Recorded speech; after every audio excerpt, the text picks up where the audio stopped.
रे ना ना ना ना ना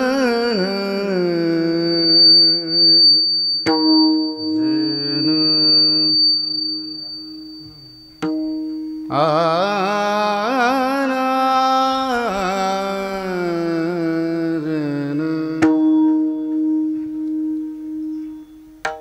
हे ओनिया काल बैसला सेऊसा हे ओनिया काल बैसला सेऊसा हे ओनिया काल बैसला सेऊसा हे ओनिया काल बैसला सेऊसा हे ओनिया काल बैसला हे ओनिया काल बैसला हे ओनिया काल बैसला सेऊसा हे ओनिया काल बैसला सेऊसा झाकी तो सीताईचा डोळ्याचा झाकी तो सीताईचा डोळ्याचा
येऊन या काळ बैसलासे उसा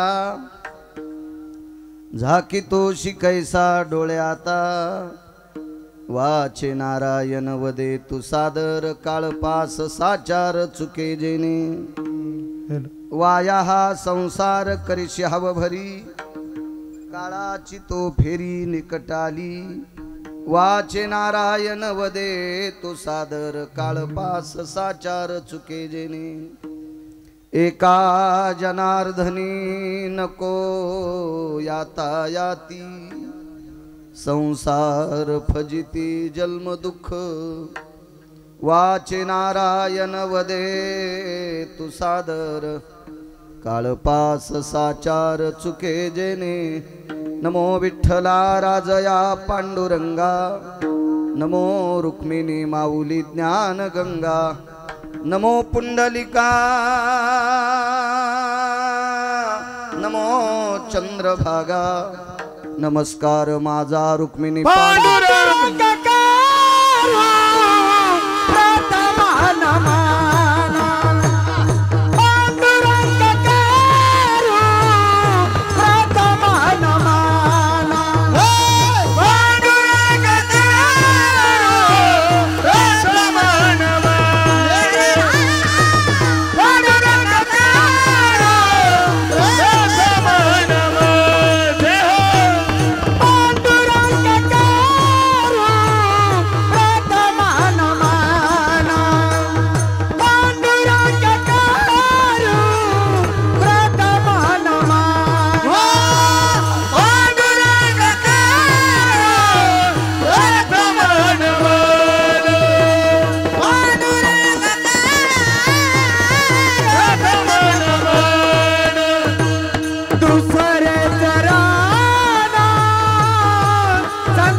पांडुरंगा करू प्रथम नमन दुसरे चरण संताची त्यांच्या कृपादाने कथेचा विस्तारू बाबाजी सद्गुरु दास तुका मनोजवं मारुत तुल्य वेगम जितेंद्रियं बुद्धिमतां वरिष्ठं वातात्मजं वानरायुत मुख्यं श्रीरामदूतं शरणं प्रपद्ये नागेन्द्रहराय त्रिलोचनाय भस्मांगरागाय महेश्वराय नित्याय शुद्धाय दिगंबराय तस्मै नकराय नमः शिवाय शरदिंदु समाकारे परब्रह्म स्वरूपिणी वासरा पीठ निलये सरस्वती नमस्तुते विठ्ठल विठ्ठल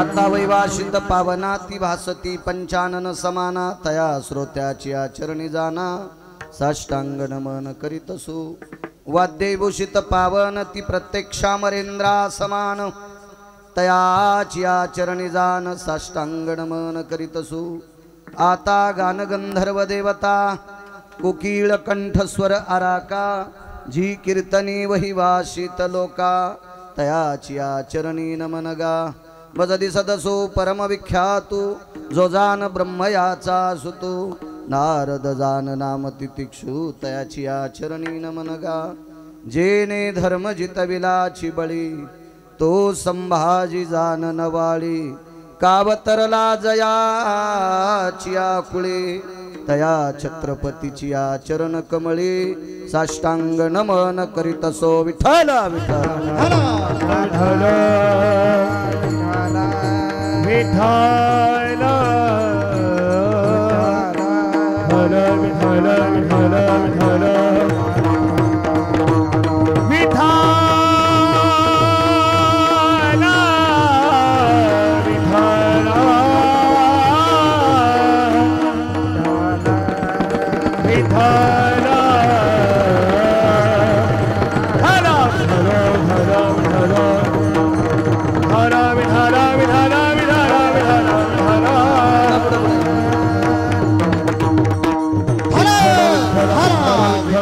आता अभिनव वाग्विलासिनी जे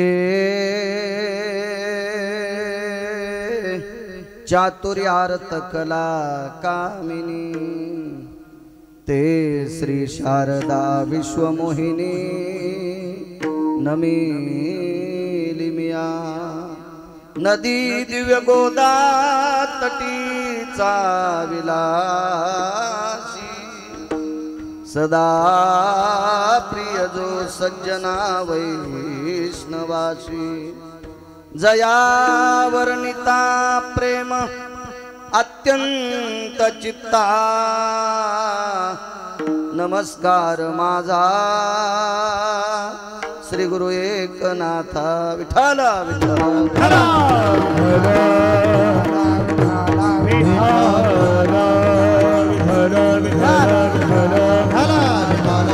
येऊन या काळ बैसला शेवसा जा की तो शिकायचा डोळ्याता वाचे नारायण वदे तू सादर काळपास साचार चुके जेने प्रस्तुत प्राप्त प्रसंग निवडलेला अभंग विश्वमान्य विश्वभूषण विश्वाधिकार विश्वप्रिय देवमान्य शांतीब्रह्मनाथ बाबा यांचा प्राप्त प्रसंगी निवडलेला अभंग विठाला विठाला प्राप्त प्रसंगी निवडलेला अभंग पैठणच्या मालकांचा आहे अनिल कडककर आवाज या अभंगाद्वारे पैठणचे मालक नमूद करतात काळ हा उशाला बसलेला आहे 5-7 लोक जर सोडून दिले तर काळ कोणाला भीत नाही तो प्रत्येकाच्या उशाला बसलाय असेल काहींना शंका असेल माझ्याकडे पैसे भरपूर आहेत असले तरी काय हरकत नाही तरी पण काळ भेट नाही एखाद्याकडे पद असेल कोणाकडे पैसे असतील कोणाकडे बाहुबळ असेल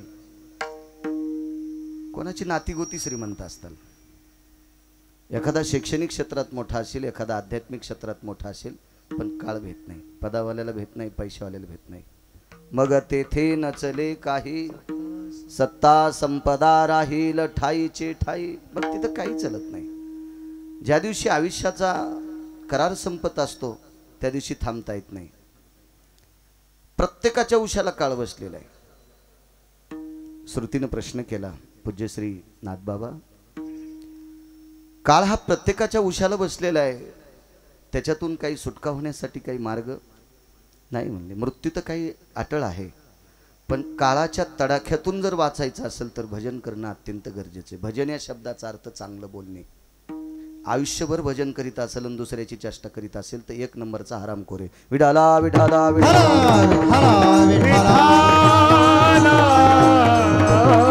भजन करणे चांगलं बोलणं चांगलं वागणे दुसऱ्याला चांगला मार्ग दाखवणे याचंच नाव भजन आहे वाचे नारायण वदे तू सादर काळपास साचार चुके जेने मग या काळाचा पास चुकतोय कुठला पास चुकतोय मृत्यू तर अटळ आहे मृत्यू काही थांबत नाही मग त्रास कोणता चुकतोय उंदीर 2 लोकांना धरते उंदराला धरते आणि पिलालाही धरते या घरून मांजर 2 लोकांना धरते पिलालाही धरते आणि उंदराला धरते पण या घरून पिलं दुसऱ्या घरी नेत असताना ती कुठल्याही वाहनाचा वापर करत नाही ती तोंडाचाच वापर करते त्यावेळेला ती दात पाडत नाही दात जशाल तसेच असतात आणि उंदीर धरतानाही पाडत नाही. पण फरक किती बघा ना. स्वतःच्या पिलाला उंदरापेक्षा जड असताना दुसऱ्या घरी नेत असताना थोडीसुद्धा इजा होऊ देत नाही आणि उंदराला धरत असताना कसल्याही प्रकारची पर्वा करत नाही. काळ तसा करतो. सात्विक सदाचारी पुण्यशील पावन माणसांना मांजर जशी आपल्या पिलाला दुसऱ्या घरी घेऊन जाते तसा काळ नेतो.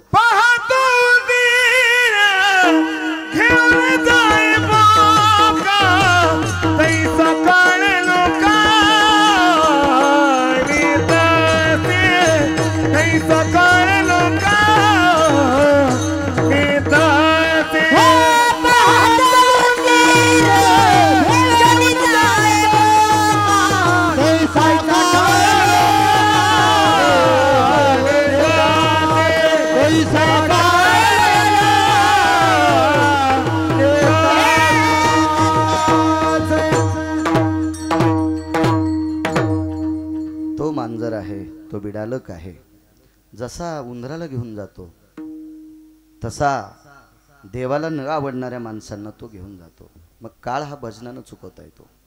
काळाचा जाच काळाचा तडाखा भजनानं चुकवता येतो. वाया हा संसार करशाव भरी काळाची तो फेरी लिकट आली. हा प्रपंच करत असताना माणूस बऱ्यापैकी विसरून जातो. हा वाय तुम्हाला एक सांगू का, ज्याला आशा नाही त्याला प्रेत म्हणतात.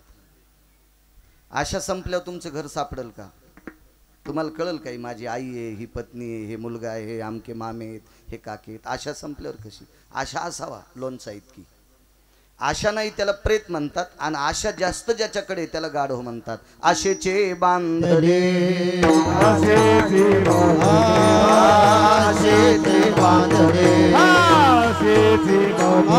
तुका म्हणे वाया गेले, तुका म्हणे वाया गेले, तुका म्हणे वाया गेले, तुका म्हणे वाया गेले, म्हणे वाया गेले, तुका आशेचे बांधले, तुका म्हणे वाया गेले, तुका म्हणे वाया गेले, तुका म्हणे वाया आशेचे बांधले, तुका म्हणे वाया गेले, तुका म्हणे वाया गेले, तुका म्हणे वाया गेले, वाया गेले, वाया गेले.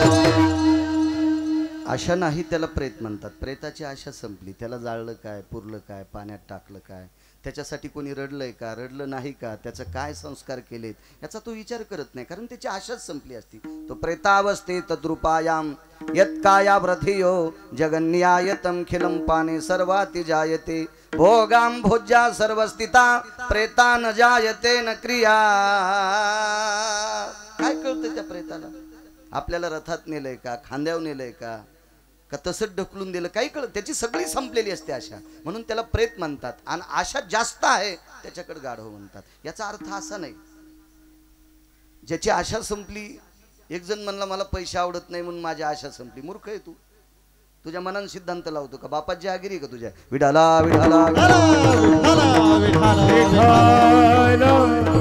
4-2 पुस्तकं शिकले म्हणजे स्वतःच्या मनानं सिद्धांत लावणं ही काही ज्याच्या त्याच्या बापाची जहागिरी नाही. अर्थ असावा. संसार करत असताना अर्थ, धर्म, अर्थ, काम आणि मोक्ष, अर्थ नावाचा पुरुषार्थ आहे. एखाद्याला पटत नसेल नका पटू द्या. देव आणि संत याच्यानंतर जगात शक्ती कोणती असेल तर पैसा नावाची शक्ती आहे. ही तिसरी शक्ती पैसा आहे. बचर बचर करणं, कीर्तनात बोलणं, माईकवर बोलणं इतकं सोपं आहे. पण अर्थ संपल्याच्या नंतर जवळची हरामखोर पाहुणे सुद्धा लग्नाच्या पत्रिका देत नसतात. निचाचे चाकर, निचाचे चाकर, निचाचे चाकर, निचाचे चाकर, चुकलिया खाती मार, चुकलिया खाती मार, चुकलिया खाती मार, लिया खाती मार, चुकलिया खाती मार. निचाचे चाकर, चुकलिया खाती मार, चुकलिया खाती मार, चुकलिया खाती मार. निचाचे चाकर, चुकलिया खाती मार.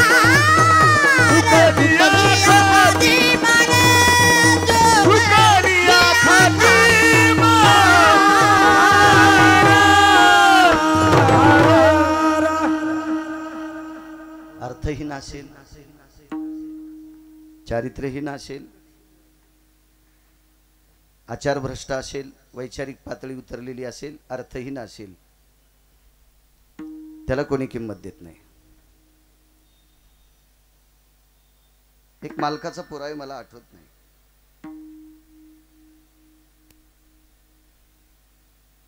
त्याचं कोण मानतंय, कोण मानतंय असा एक पुरावा आहे देहूतल्या मालक. दुर्बळाचे कोण जगी मानिती वचन. विठाला विठाला गाढ हो का असं ना, पैशावाल्यानं सांगावं ते करा, करतेत माणसं. देहूतल्या मालकांचा पुरावा आहे. दुर्बळाचे कोण जगी मानिती वचन. कोण विचारतंय गरीबाचं. म्हणून आशा एवढी संपली नाही पाहिजे की पांचट लोकांनी आपला अपमान केला पाहिजे, अशी नाही संपाव. मर्यादित असली पाहिजे. वा या हा संसार करीशी हवं भरी. इतकी हाव नसावी मधात बद पडू द्यायला बांध कोरायला. गाड्याला बाजूला केलं, मालकच अवतार उभा राहिला. कडीनं शेल्यावर पाय देऊ लागला, जाळून तुटलं, रूमनं तोंडात गेलं. 2.5 एकर जमीन इकावं लागली थोत्तर नीट करायला, तरी नीट झालं नाही. इतका नालायकपणा नसावा. असावा ना आशा. बदाम लाव, काजू लाव, पिस्ता लाव, अंजीर लाव, मधात लाव, काय बांधाली यांना दे तू. ही आशा विनाकारण डोक्यावर घेणे. वा या हा संसार करीश्याव बरी. काळाची तो फेरी निकट आली. एका जनार्दनी नको याता याती. संसार फजिती जन्म दुःख. देहूतले मालक असं म्हणले नाही लेकर बाळा हाकलून द्या. नका त्या जुरांडा पुरे सुखे बांधा माड्या घरे. हा संसार करत असताना मर्यादेचं उल्लंघन करू नये. करायचा हा संसार, पण या संसाराची फळं मात्र फलकटे इतकं समजून करायची. फलकट तो संसार, फलकट तो संसार, फलकट तो संसार. येथे सार भगवंत, सार भगवंत, सार भगवंत, येथे सार भगवंत, सार भगवंत, येथे सार भगवंत.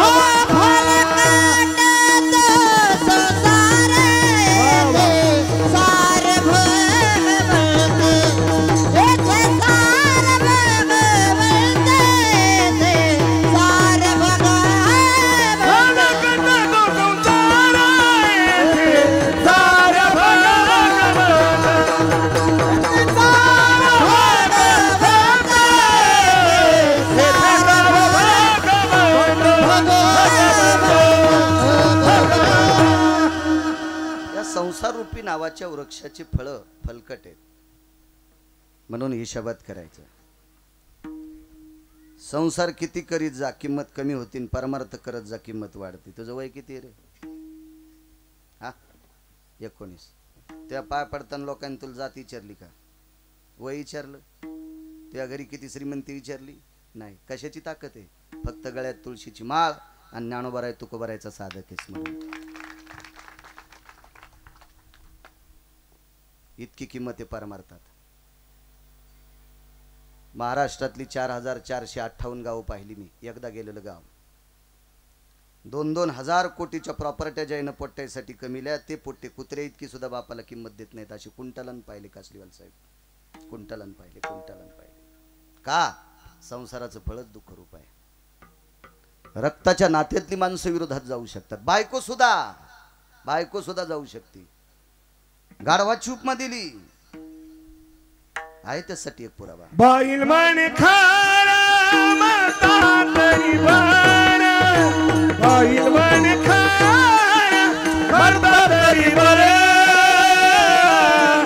नाती येले घर थोकनिया. नाती येले घर थोकनिया. बाईल मन खारा माता तरी बर. बाईल मन खारा माता तरी बर. नाती येले घर थोकनिया. ओ नाती येले घर थोकनिया. पत्नी सुद्धा विरोधात जाते.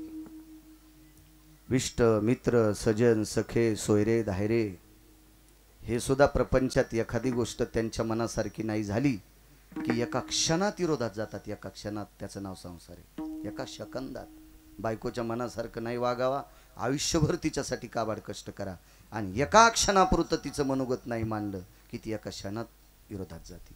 मुलंसुद्धा मुलीसुद्धा आप्तविष्ट सजन सखे सगळे विरोधात जातात. ते एकमेव क्षेत्र आहे ते फक्त संसार. ठीक आहे, परमार्थ करत असताना भंगिरे विरोधात गेले काय नवलाची गोष्ट आहे. पंढरपुरातला मालक तुमच्या विरोधात जाऊन बस संपली गोष्ट. खालचे ते मायबापाला अस्तित्व मानित नाहीत, मायबापाचं ते तुमचं मानते त्याची अपेक्षा तरी कशाला करता. खालच्याची अपेक्षाच करायची नाही, त्यांना आपलं मनाव इतकं ठरवायचं विठाला विठाला विठाला. आणि प्रपंचातली व्यथा आहे, खालचे किती जरी तुम्हाला आपलं आपलं म्हणत असतील तरी फक्त पेटून घरी येतील. मित्र आले गोत्र झाले तेही मशानीहुनी परतले वापस येतात. तिथं कोण सोडवतोय तुम्हाला. सोडविना राजा देशीचा चौधरी सोडविना राजा देशीचा चौधरी आणि सोयरी भले भले भले भले आणि तुका मन तुला सोडविना कोणी. तुका मन तुला सोडविना कोणी. तुका मन तुला सोडविना कोणी. तुका मन तुला सोडविना कोणी.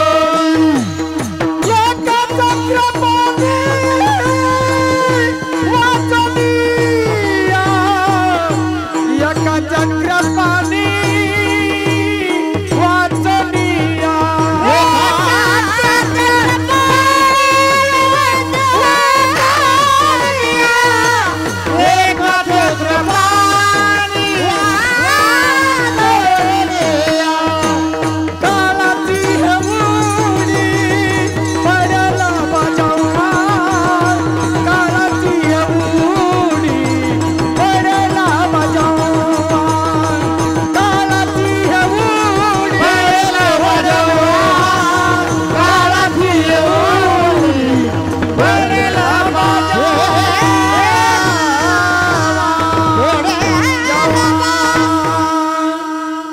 सुटलेलं प्रमाण म्हणू द्याचं महाराज. जेवारी निघल्यावर असणे कधीच करायचे नाही. विठाला विठाला विठाला.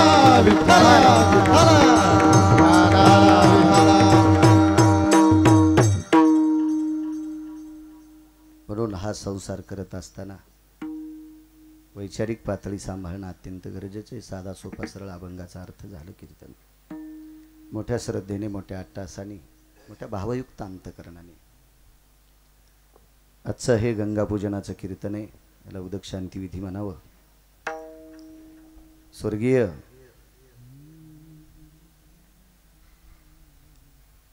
ज्ञानेश्वर दादांचं नाव माणिकराव काष्टे. आदरणीय स्वर्गीय आप्पा विश्वाच्या मालकाच्या सानिध्यात विलीन झाले. दक्षिणेच्या मालकाचा निरोप आला. इहलोकातली यात्रा सोडावी लागली. बऱ्यापैकी शेवटचा काळ भगवान मर्यादा पुरुषोत्तम रामप्रभूंचं अधिष्ठान इथे झाले. भगवान शिवजींचं अधिष्ठान झालं.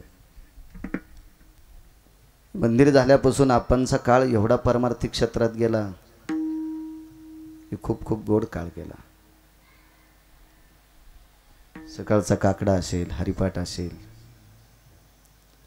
विचारसागर असेल, वृत्तीप्रभाकर असेल, पंचीकरण असेल, बऱ्यापैकी आध्यात्मिक क्षेत्रात नामस्मरणात काळ शेवटचा काळ आपणचा गेला. शेवटच्या टप्प्यात 5-4 वर्षे तीर्थयात्रा करण्याचा सुद्धा भाव त्यांच्या अंतकरणात मोठा जागा झाला. बऱ्यापैकी त्यांच्या त्या यात्रेमधले साक्षीदार धरणी आमचे घुगे साहेब सुद्धा आहेत.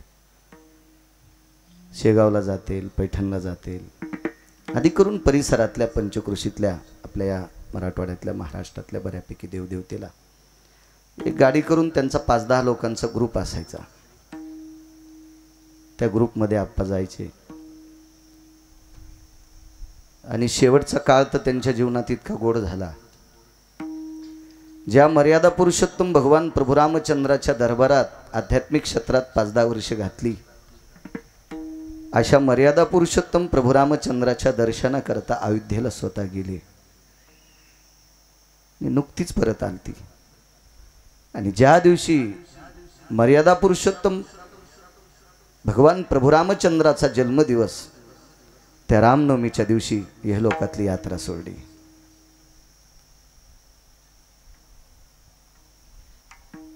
एक छोटासा हृदयविकाराचा तीव्र आजार झाला. त्याच्यामध्ये ते जात राहिले. बऱ्यापैकी प्रयत्न केला सगळ्यांनी शेवटच्या टोकापर्यंत, पण आयुष्याची मर्यादा आहे. ज्याचे आयुष्य नोहे लेखा तेही देखानी माले, वितराचा पाडकोन नेमिले जाण न चुकेते. पैठणचे मालक सांगतात, ज्याचं आयुष्य आतापर्यंत कोणाला लिहिता आलं नाही, अशी भरगच्च आयुष्य प्राप्त करणारी माणसं होती, त्यांना सुद्धा थांबता आलं नाही. तिथपर्यंत आयुष्य होतं. जीवनभर स्वतःचं काही कोणाला करू दिलं नाही. शेवटच्या टप्प्यात 2-3 दिवसात आजारी पडले आणि तितक्या कालात ते जात राहिले. निरोपाला सामोरं जावं लागतं. दक्षिणेच्या मालकाचा निरोप असा कटू आहे. तो ज्याला आला त्याला जावंच लागतंय. तुम्ही खालचे निरोप टाळू शकता. मी नेहमी सांगत असतो, एखाद्याला सुप्रीम कोर्टाचं जरी वॉरंट आलं तर त्याचे पाहुणे राहुणे जर भरगच्च असतील ना, तर त्याला इकडे तिकडे लपू शकतात. ना तुम्ही वकील क्षेत्रात आहेत, असं होऊ शकतं कधी कधी. सांगू शकते डिपार्टमेंटचे लोक, तुम्ही त्याच्यातले तज्ज्ञ आहात असली साहेब. तुमच्या 10-5 गाड्या जरी गेल्या आणि तो उसात लपला तर काय करू शकता? मग ठीक आहे, ड्रोन कॅमेऱ्यानं धरता, आमक्यानं धरता, तुमचं सगळं युद्ध पातळीवर काम चालू असतं. पण गेले 7-8 दिवस निघून. म्हणजे सुप्रीम कोर्टाचं वॉरंट जरी आलं तरी स्वतःच्या चालाखीनं काही वेळापुरतं टाळता येईल. पण दक्षिणेच्या मालकाचं निरोप आल्याच्या नंतर ग्रास गिळू सत्ता. सोन्याचं प्लेट आहे, सोन्याचा चमचा आहे, बदामाचा शिरा आहे, घरच्या लोकांनी दिला. चमचा तो शिऱ्यात घातला आणि तोंडापर्यंत नेऊस्तर जात राहिला. माशी पाखू पाखडे तव हे सरे. नाही थांबता येत, एक क्षणभर सुद्धा थांबता येत नाही. आणि काळ इतका निष्ठुर आहे. नाही त्या यमाशी करू ना. यमाला गरीब कळत नाही, श्रीमंत कळत नाही, पदाधिकारी कळत नाही, नोकरीवाला कळत नाही, राजकीय कळत नाही, शैक्षणिक क्षेत्रातला कळत नाही, व्यापार क्षेत्रातला कळत नाही, आध्यात्मिक क्षेत्रात कळतलं लेकरू कळत नाही. जन्मले ते बाळ, जन्मले ते बाळ, हो दासी वाट पाहे काळ, दासी वाट पाहे काळ, दासी वाट पाहे काळ, दासी वाट पाहे काळ, दासी वाट पाहे काळ, दासी वाट पाहे काळ. हो जमाने ते बाळ, दासी वाट पाहे काळ, दासी वाट पाहे काळ, दासी वाट पाहे काळ, हो दासी वाट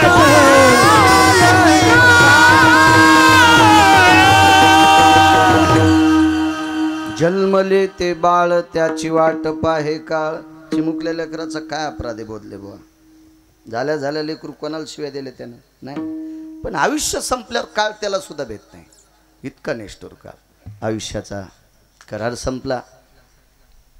भगवान रामचंद्रांच्या जन्मदिनी भारतीय संस्कृतीमध्ये, वारकरी संप्रदायात, सनातन संस्कृतीत, वैदिक संप्रदायामध्ये 29 उपवास सांगितले. एक नक्त उपवास सांगितला जेवण करायचा, तो सोमवार. 29 उपवास मात्र एकादशीसारखे. 24 एकादशी आणि 5 पर्वण्या. त्याच्यापैकी एक पर्वणी रामनवमी आहे. आणि अशा या 5 पर्वणीपैकी एका पर्वणीवर त्यांनी इहलोकातली यात्रा सोडली. एका पर्वणीवर गेले ते. आपल्याकडे 29च उपवास सांगितले आणि एक टाईम जेवून उपवास सांगितला, ते सोमवार. ह्या बऱ्यापैकी लवंगाव मंगळवार, खारकाव बुधवार धरतात. यायला कोण्या महाराजांनी सांगितलं काय माहिती. म्हणून आपल्या बायका व्यसन कमी करतात पण आजारी जास्त पडतात. याचं एकमेव कारण आहे ह्या ज्ञानोबराय तुकोबरायचे विचार मानित नाहीत, याच्याकरता ह्या जास्त आजारी पडतात. विठाला विठाला त्यातली त्यात आपला मराठवाडा फुटक्या कानाचा आहे. कोणी सांगावं ना ऐकावं, सकाळी सांगावं त्यानं ऐकावं, संध्याकाळी एकानं सांगितलं की पहिल्याचं धुवून टाकलं. हो 15 दिवसाला तिसरा भेटला की पहिल्याचं लगेच नदीला धुतलं की लगेच त्याला डोक्यावर घेतलं. कालांतरानं या लोकांचे डोके मोडून जाऊन तितकी तरी पांडुरंगाच्या चरणी प्रार्थना. विठाला विठाला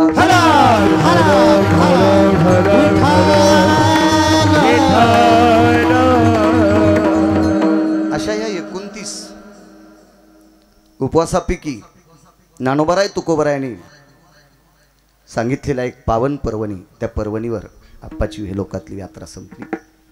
गोड असा अधिष्ठान पितृगयेच्या ठिकाणी त्यांना मिळो अशी विटेवरच्या मालकाच्या चरणी प्रार्थना. या देशातली स्त्री मातृगयेला जात असते आणि या देशातला पुरुष हा पितृगयेला जात असतो. मातृगया गुजरातमध्ये सिद्धपूर नावाचं गाव आहे. त्या सिद्धपूर नावाच्या गावामध्ये सरस्वती नावाची गंगा आहे. 360 तीर्थापैकी एक तीर्थ. त्या सरस्वती नावाच्या गंगेच्या तीरावर भगवान परशुरामाने आपल्या आईचं श्राद्ध केलं म्हणून त्या तीर्थाला मातृतीर्थ असं म्हणतात. आणि पितृतीर्थ इकडं आहे पितृगया. पुरुष हा पितृगयेला जात असतो. गोड अशा पितृगयेचं अधिष्ठान आदरणीय आप्पांना मिळो. शरीरानं जरी ते गेले असतील त्यांच्या पश्चात बऱ्यापैकी गोडसा परिवार आहे.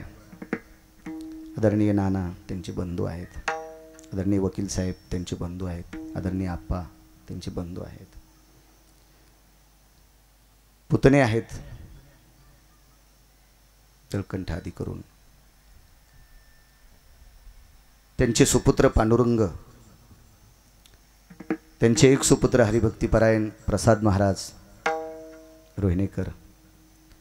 एक गोडसा छोटासा 2 मुली, गोडसा परिवार, अत्यंत साध्या तात्विक सदाचारी विचाराचे आप्पा. या कुटुंबातलं सगळ्यांना एका जागेवर थांबून ठेवणारं एक मार्मिक बिंब हरपलं.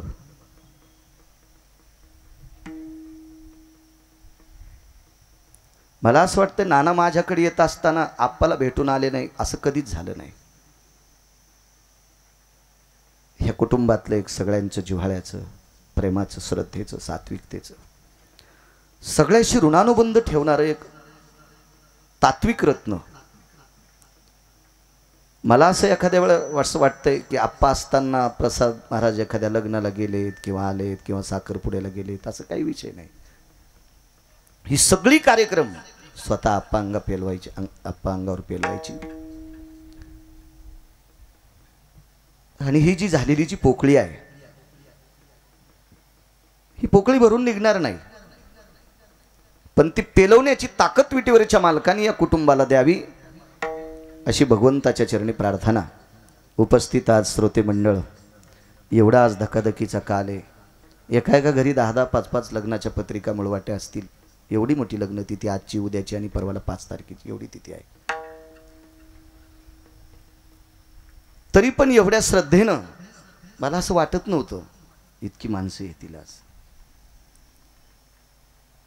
मायमावल्या असतील, पुरुष असतील. या कॉलनीमध्ये आप्पांचं साखरेच्या खड्यासारखं जीवन झालं. महिला असतील, पुरुष असतील, अत्यंत सगळ्याशी गुण्यागोविंदानं गोडसं. पाठासाठी किती दुरून दुरून माणसं इथे यायचे. डॉक्टर साहेब तिकडच्या कॉलनीत राहतात, एकदम पलीकड, रोडच्या पलीकडं. बऱ्यापैकी मला असं सांगायचे ते अमके असायचे. मागे एकदा इकडे शेतामध्ये कोजागृती पौर्णिमेचा कार्यक्रम झाला. त्यावेळेला आप्पाचा सगळा परिवार पाहिला मी. त्यांच्या सानिध्यातले शैक्षणिक क्षेत्रातले, वैद्यकीय क्षेत्रातले, छोटी मोठी राजकीय क्षेत्रातली, व्यापार क्षेत्रातली, आध्यात्मिक क्षेत्रातली सगळी माणसं आप्पाच्या सानिध्यात होती. त्यांनी ती एवढं गठन केलं शेवटच्या टप्प्यात. दक्षिणेच्या मालकाचा निरोपाला जाऊ लागलं, याला थांबता येत नाही. या परिवाराला पुनश्च एकदा ती दुःख पेलवण्याची ताकद माझ्या विटेवरच्या मालकानं देऊ अशी त्या मालकाच्या चरणी प्रार्थना. हरिभक्तीपरायण परमश्रद्धेय शिवाजी महाराज खवणे सुद्धा या ठिकाणी आहेत. आदरणीय हरिभक्तीपरायण जे बोधले महाराज सुद्धा या ठिकाणी आहेत. आदरणीय आकात महाराज सुद्धा आहेत. कार्तिक महाराज असतील, लाटे महाराज असतील, चहा मनोज असेल, नवनाथ असेल, श्रीराम महाराज असतील, चारी भक्तिपरायण बापसाहेब महाराज असतील, मृदंगाचार्य राम महाराज असतील, मृदंगाचार्य आमचे कृष्ण महाराज असतील, बऱ्यापैकी गायनाचार्य मंडळी विनेकरी बाबा आदी करून सगळे केदार महाराज असतील, आसाराम महाराज असतील, आमचे संजयजी फोके महाराज असतील, गायनातलं तज्ज्ञरत्न आदरणीय आमचे कृष्ण महाराज रासवे, ज्ञानेश्वरीवर प्रचंड त्यांचा व्यासंग आहे, खूप अभ्यास आहे, संस्था सुटलेली आहे. आदरणीय हरिभक्तीपरायण माऊली महाराज खवणे, उंच आवाजाला धार आहे, चोपदार असतील, जे सुंदर महाराज निर्वाडीकर असतील.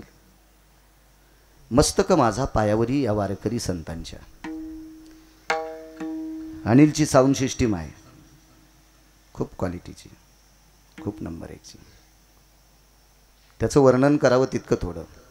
आजच्या कार्यक्रमाला पोलीस डिपार्टमेंटमधले, मला असं वाटतं एखाद्या वेळेस तुम्ही पत्रिका बघितली असेल, तिकडे वसमतकडे कार्यरत आहेत, तरी पण पत्रिका पाहिल्याच्या नंतर इतक्या दुरून आदरणीय कासली साहेब सुद्धा आलेले आहेत, त्यांना सुद्धा धन्यवाद प्रणाम.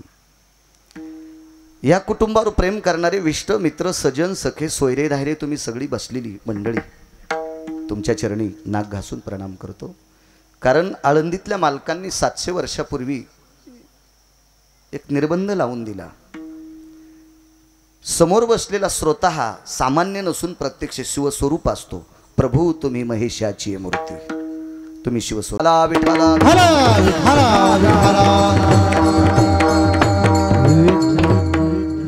आध्यात्मिक क्षेत्रामध्ये, या प्रापंचिक जीवनामध्ये विश्वातलं सर्वात मोठं दैवत कोण असेल तर ज्याचे त्याचे मायबाप आहेत. गरुडाचं चरित्र सांगत होतो. गरुड हा मोठ्याच्या सान्निध्यात आहे, पण आईवर किती प्रेम करत होता गरुड. आईने विचारलं, गरुडा कुठे चाललास रे? काही नाही म्हणे, आज ग देवांचं अधिवेशन आहे. आपल्या ढवळ्या कपड्यावाल्याचं असतं ना, हिवाळी उन्हाळी पावसाळी अधिवेशन असतं ना, तसं देवांचं पण अधिवेशन असतं. कोण्या भागात गारा फाडून पिकं नाश करायची, कोण्या भागात नेमका सोयाबीनला शेंगा लागल्यावर पाऊस बंद करायचा, हे त्याचं अधिवेशन घेतात ना ते घेतो बरोबर, तो व्यवस्थित घेतो अधिवेशन. अहो काय घेईल अधिवेशनात, काय नाही, किती गर्दी झाली सोहळ्यात. पण नवमीच्या दिवशीत बाकीचे माणसं घरी केले. इतका पाऊस पाडला की रावट्याची खिळे गवसली नाही. हे अधिवेशनच आहे त्याचं अधिवेशन. असा पाऊस पाडला एसटीच्या वरी बसून माणसं घरी. नाही तुम्हाला पंढरपुरात ठेवणारच नाही मी. वापस केले माणसं, वापस केले. हे त्याच्या अधिवेशनातच ठरतंय ते. असं एक देवांचं अधिवेशन, आणि या अधिवेशनाला गरुड निघाले. येऊन या काळ सांगतोय बैसला शेवसा. अधिवेशनाला निघाले. आईने विचारलं, कुठे चालला रे? आई ग आज अधिवेशन, मी चाललो. मी येऊ का रे? खरं तर गरुड नाही म्हणला असता ते जमलं असतं, पण आईच्या शब्दाला तडा नाही जाऊ द्या. मी नेहमी सांगत असतो, जो मुलगा आईवडिलाचं दर्शन घेतो का, त्याला भारतातल्या कोण्याच महाराजाच्या पाया पडायची गरज नाही. आणि मायबापाचं दर्शन घेत नसेल आणि महाराजाच्या थैल्या उचलीत असेल तर त्याच्यासारखा भाडवा जगातच कोणी नसेल. विठाला विठाला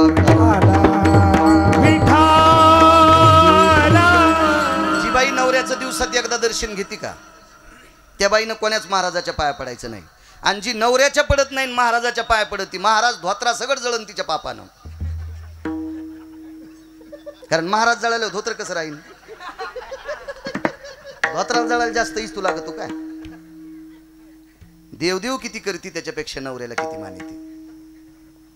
मी इथं तरी कमी बोलायला बरं, गावे नाही हाय नाही टकल्यानं, इथं तरी कमी बोलतोय. आणि चुका न करणाऱ्याचं कुठेही चलत. विठाला विठाला विठाला. एक सोपा मुद्दा सांगतो. दिवसात जी बाई नवऱ्याच्या 3दा पाया पडती का, तिला देवाच्या पण पाया पडायची गरज नाही. महादेवाला बेल किती वाहती, पांडुरंगाला मंजुळा किती वाहती, पप्याच्या बापाला टायमाला जीव घालती का, ते सांग. हा सर्वात मोठा परमार्थ आहे. आईवर सांगत होतो. चाला आई बस पाठीवर. आईला पाठीवर घेतला आणि निघाला गरुड. लय मोठं तीर्थ आहे, लय मोठं तीर्थ आहे. ज्ञानसूर्य रंगनाथ गुरुजी परभणीकरांचं एक वाक्य होतं, मी तर पाहिले नाही,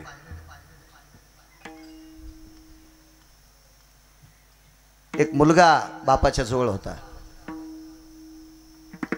मी ठराविक लोकांचंच, माधव महाराज मगर असतील, एखादा पुरावा रंगनाथ गुरुजींचा, एखादा मारुतराव महाराजांचा, अशी ठराविक 5-10 लोक आहेत. त्या लोकांचा पुरावा सांगायला बरासा वाटतो. मुलगा वडिलांच्या जवळ होता. गरुडाचा आईवर किती प्रेम याच्यावर सांगतोय. मुलगा जवळ होता आणि मुलाच्या खांद्यावर वडिलांनी हात टाकला. का रे म्हणे, काय चाललंय तुझं? काय नाही म्हणे, अगदी छान आहे. छान म्हणजे काय म्हणे, अहो इतकं चांगलंय, पठ्ठ्या इतकं चांगलं कोणाचंच नाही म्हणे. बाप म्हणलं, पोट्ट तरारलं. बापा देखता म्हणते मग इतकं कोणाचं चांगलं नाही, आणि काय वाईट काय म्हणलंच नाही ते.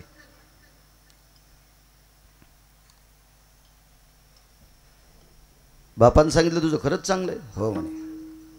माझ्यासारखा राजा कोण नाही, माझ्यासारखा बहादर कोण नाही, माझ्यासारखा पुरुषार्थी कोण नाही, माझ्यासारखा श्रीमंत कोण नाही.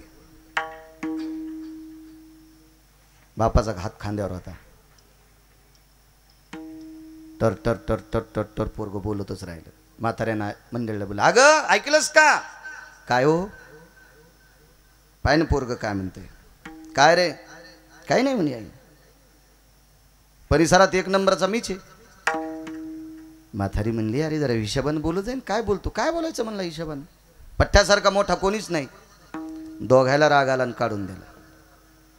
चलवय घराच्या बाहेर, निघ निघ निघ बाहेर निघ, आमच्या पुढे शहाणपणाच्या गप्पा करतो, निघ बाहेर.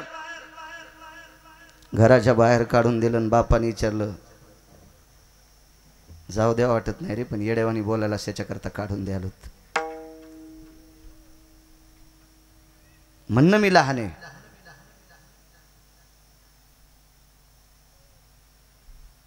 ते म्हणला, मी कुठं मोठा आहे,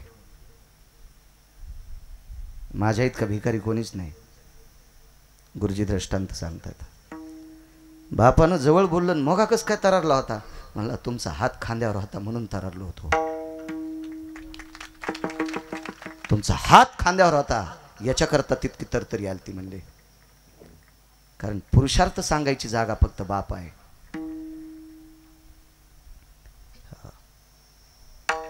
गरुडाने आईला पाठीवर घेतलं, त्या सभेला नेलं. सभेत फार मोठी असा रेलचेल गर्दी होती. यक्ष, किन्नर, गंधर्व, चारण, विद्याधर, लोकपाळ, दिग्पाळ, चारुहास, परमहंस या सर्व देवता होत्या. भरगच्च सभा भरलेली आहे. त्या सभेवर बाहेर बोर्ड होता, या कार्यक्रमामध्ये महिलांना प्रवेश निषेध. मी खालचं सांगत नाही बरं, वरचं सांगतोय. आणि गरुडाच्या आईला सांगितलं गरुडाने, आई ग तुला इथे थांबावं लागतंय, तुला मध्ये येता येणार नाही. का रे, कोण अडवतंय मला? लोकांना माहित नाही का त्या चोपदारांना माझ्या मुलाच्या पाठीवर देव बसतो म्हणून?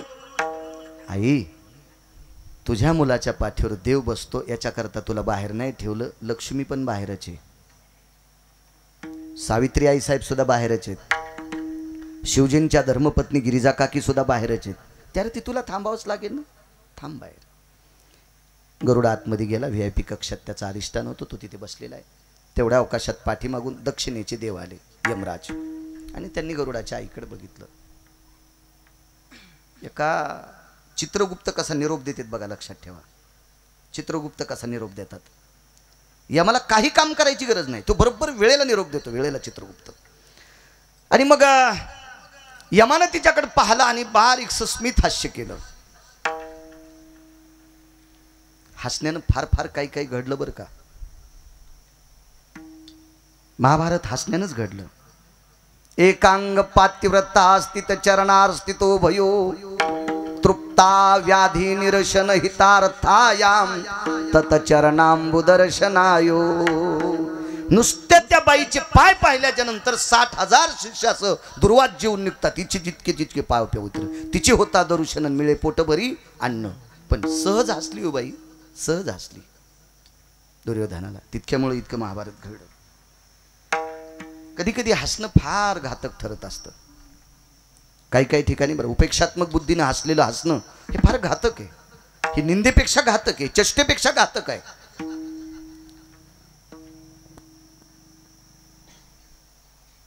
आणि मग सहज हसला स्मित. चोपदाराला सांगितलं गरुडाला सांगावं. आईनं बोलवलं. चोपदार गेले आणि निरोप दिला. माननीय गरुड महाराज, आपल्याला तुमच्या आईनं बोलवलं. तात्काळ वाकत वाकत गरुड सभेतनं बाहेर आले. आईला विचारलं काय झालं. काय नाही म्हणे. यम माझ्याकडे बघून हसला. काय भीती म्हणली तुला यमाची. यम कोणाचं ऐकतो तू. पंढरपुरातल्या मालकाचं. आणि पंढरपुरातले मालक कोणाच्या पाठीवर बसत आहेत. माझ्या. आणि काय यमड्याची भीती आहे तुला. बाहेर सारू लागला यम. आई हुशार होती. ती म्हणली जास्त सारू नको, फाटत असतात.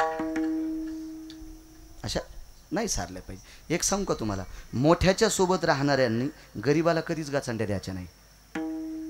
मोठ्याच्या सानिध्यात राहणाऱ्यानं गरीबाला कधीच गाचंड्या द्यायच्या नाही. मोठा ज्या वेळेला पडत असतो का त्यावेळेला गरीब याला नदीला हानीत असते. म्हणून कोणाच्या बळावर कोणी कोणाला कधीच गाचंड्या द्यायच्या नाही. गरुडानं उगाच आईला सांगितलं, आई कोण ते यमड्या. ती म्हणली अरे काही खालीवरी बोल नको, मला घाम येतोय. मला इथं ठेवू नको. कुठं राहायचंय. हिमालयाच्या पायथ्याला एक दरी, मला तिथे नेऊन टाक. आता गरुडाला का वाहन पाहायची गरज होती का, ब्रेकर पाहायचे का, टोल नाका भरायचा का, पेट्रोल पंप पाहायचा काय. आईला पाठीवर बसील 11 सेकंदात तिथं 11 सेकंदात पुन्हा सभेत. सभा बरखास्त झाली. सगळे देवता आपोआपल्या वाहनात बसल्या, निघले. आणि गरुड आपलं ते यम आपलं वाहन सोडण्यासाठी, त्याचं वाहन होतं रेडा, ते सोडण्यासाठी जवळ आलं. गरुड पाठीमागच होता. पाहा काय यमराज. मी तरी यमराज म्हणाल, ते यमड्याच म्हणलं. काय यमराज. काही नाही गरुड महाराज, काही नाही. मगाशी आमच्या आईकडे बघून का हसले. हसलो नाही, मला आश्चर्याचं हसू आलं. मला आश्चर्याचं हसू आलं. कसलं आश्चर्य. तुमच्या आईचा मृत्यू हिमालयाच्या पायथ्याला होता आणि ती इथे कस काय. ती इथे कस काय. इथे कस काय. इथे कस काय. गरुडाने विचारलं तिथं कस काय. काय नाही म्हणले. आमचा एक काळ तिच्या उशाला आहे, एक काळ तिच्या उशाला आहे आणि दुसरा काळ प्राण छेदण्यासाठी तिथं आहे. मग माझी अशी शंका आली. मी हसलो की आमचे नौकर किती मूर्ख आहेत, किती येडेपणा करायलेत. एक कालदंड हिच्या उशाला आहे, काळदंड हिच्या उशाला आहे आणि इन्मक काळ तिथं थांबलाय. काय मूर्खपणाचं टोक आहे. मला याचा हसू यायला लागले. पगार घेते बेटे आणि काम नीट करत नाही. आणि मला दुसरं एक हसू आलं. तुमच्या आईचा मृत्यू तिथं इथं कसं काय याच्या करता. गरुड म्हणले तिथं तर मीच नेऊन घातली ना. मग आता एकदा जाऊन या आणि मग मला यमराज म्हणायचं का यमड्या म्हणायचं नंतर ठरवा. गेले तर दरी कोसळली. दरी कोसळली. आई त्याच्यात जात राहिली गरुडाची. आईचं पार्थिव पांढऱ्या कपड्यात बांधलं. ते गाठोडं घेऊन आला. अरुणाला सोबत घेतलं. फार पवित्र कुळ होतंय, फार पवित्र कुळ. अरुणाच्या मुलाचं नाव होतं जटायू. हा कश्यपाचा नातू होता. महाराज काय ताकद. या विश्वातल्या ब्रह्मांडाच्या मालकीनीवर आलेलं संकट दूर करण्याची ताकद, किंवा ते दूर करण्यासाठी स्वतःच्या शरीराचं बलिदान दिलं, त्याला जटायू म्हणतात. ती कोण. मर्यादा पुरुषोत्तम भगवान प्रभू रामचंद्राच्या धर्मपत्नी सीताई साहेब लंकेचा राजा रावण घेत जात असताना हा जटायू तिथं होता. मिरे मिरे मिरे कश्यपाचा नातू जटायू नामे, जटायू नामे रे विख्यातो. मिरे मिरे मिरे कश्यपाचा नातू. हे कुळच पवित्र होतं, अत्यंत पवित्र कुळ. अरुण सोबत आहे, जटायू सोबत आहे. अजून 3 जण होती. अजून 3 जण. तुम्ही किती रामायण ऐकले, किती शिवपुराण ऐकले, किती भागवत ऐकले. अजून 3 होते. अजून 3. हे 3 सुद्धा सोबत होते. हे 3ही सोबत आहे. चला म्हणले. वैकुंठ नावाच्या नगरीत आले. गाठोडं बाहेर टेकलं. भगवान बाहेर आले. अरुणाचे डोळे पुसले, गरुडाचे डोळे पुसले. काव म्हणे. आईचा अंत्यविधी प्रेत इकडे घेऊन आलात. हो म्हणले प्रभू. अंत्यविधी कधी करायचा. अंत्यविधी नाही करायचा म्हणे. माझ्या भावाने आयुष्यभर सूर्याचा रथ हाकलाय.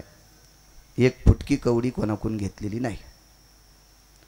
लोकांनी घेतलेलं मीटर जर नाही बिल भरलं तर कोणीतरी एक जण येतून कनेक्शन तोडून जातो. आतापर्यंत आम्ही एवढं केलं, 1 रुपया कोणाकडून घेतलेला नाही.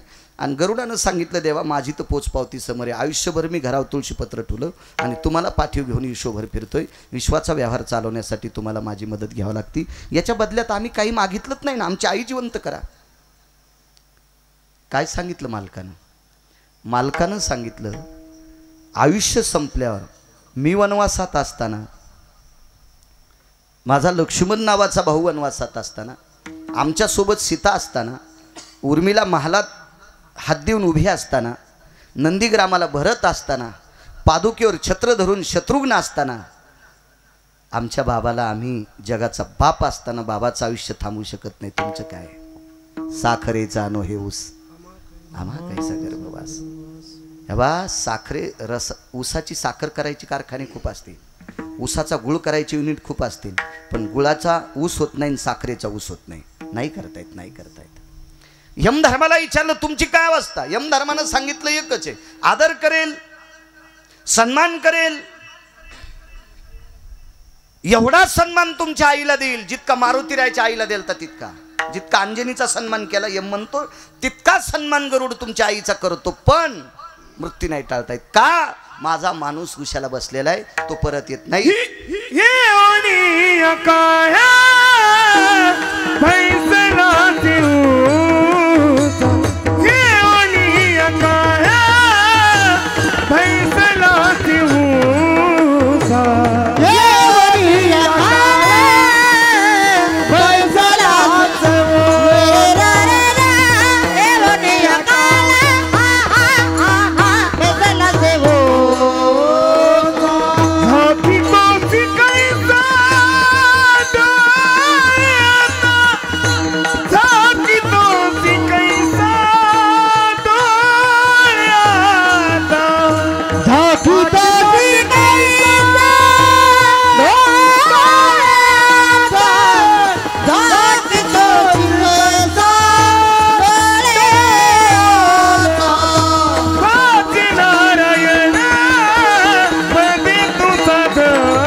किती मोठी गरुडाची आई असेल, नाही थांबता आलं, नाही थांबता आलं.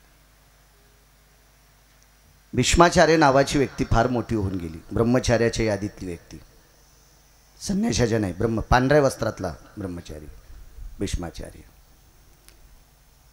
18 दिवसाचा युद्ध प्रसंग चालू आहे. या महात्म्याला मारण्यासाठी पंढरपुरातल्या मालकाने एक रूप धारण केलं. त्या रूपाला किलिंबे म्हणतात, त्या रूपाला नपुसक म्हणतात, त्या रूपाला शिखंडी म्हणतात. रूप धारण केलं. म्हाताऱ्याच्या प्रतिज्ञा 3 होत्या. पहिली प्रतिज्ञा 22.5 वर्षाचं तारुण्य बापाला दिलं आणि बापाचं 55 वर्षाचं आयुष्य घेतलं. नाही करू शकत जगातला एकही मुलगा, नाही करू शकत, ते फक्त भीष्मच. दुसरी प्रतिज्ञा जीवनभर लग्न करणार नाही. तिसरी प्रतिज्ञा जीवनभर खुर्चीवर बसणार नाही. चौथी प्रतिज्ञा स्त्रीवर शस्त्र धरणार नाही. भीषण प्रतिज्ञा केल्या म्हणून भीष्माचार्य नाव पडलं. बापावर किती प्रेम सांगू.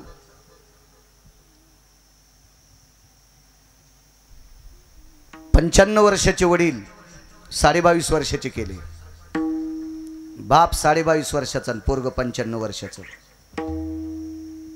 सर्व देवता लग्नाला हजर होत्या. अंतरपड धरण्यासाठी शस्त्रविद्येमध्ये भारतीय संस्कृतीतला, अस्त्रविद्येतला, या भारतीय स्थितीतला 2 नंबरचा व्यक्ती द्रोणाचार्य. अंतरपड धरायला मंगलाष्टक म्हणायला कोण होतं बोलले बा? सांदीपनी. पंढरपुरातले मालक ज्यांच्याकडे शिकले, पृथ्वीवर जितके देश आहे त्या सर्व देशातला शिक्षण महर्षी सांदीपनी. मंगलाष्टक म्हणायला. मंगलाष्टक सुरू झालं शेवटचं. आता सावध सावधान समयो साधा समीप्यासे वाग्वादान करा फलार्ध घटिका संपूर्ण आले बरो भावे सद्गुरूचे पदांबुज धरा. मंगलाष्टक बंद झालं. वेदीचा मंगलाष्टक बंद करता येत नसते. वेदीचं मंगलाष्टक चालू असताना देशातला सर्वोच्च पदाचा पदाधिकारी जरी आला ते मंगलाष्टक जर बंद केलं तर त्या लग्नाला अर्थ नाही. वेदीचं मंगलाष्टक बंद करून विश्वातल्या कोण्याच व्यक्तीचा सत्कार करत नसतात. तो वेदीच असते ती. हे मंगलाष्टक चालू होतं आणि थोड्या वेळापुरतं बंद झालं. महाराज श्रुती धावत आली तिथं. श्रुती आणि श्रुतीने सांदीपनींना प्रश्न केला. को भवा तिच्या आहे ते अध्यार वेधिरो स्थिता आशिषो भय स्थिता यत मंगलो संस्कारे षोडोदशः. 16 संस्कारापैकी एक संस्कार आहे आणि तुम्ही वेदीचं मंगलाष्टक म्हणता. ठस ठस ठस ठस सांदीपनी रडत होते. श्रुतीने विचारलं मी केलेल्या प्रश्नाचं उत्तर देत असताना तुम्ही रडता का? तर सांदीपनीनं सांगितलं श्रुती माते 22 वर्षाचा बाप हे ग पण 95 वर्षाचं पोरग बापावर अक्षदा टाकते. बघतीस का त्याच्याकडं? आणि त्या 95 वर्षाच्या मुलाकडे पाहत असताना सांदीपनीचे डोळे भरून आलते. त्यांना भीष्माचार्य म्हणतात. बापाचं लग्न लावून देणं साधी गोष्ट आहे.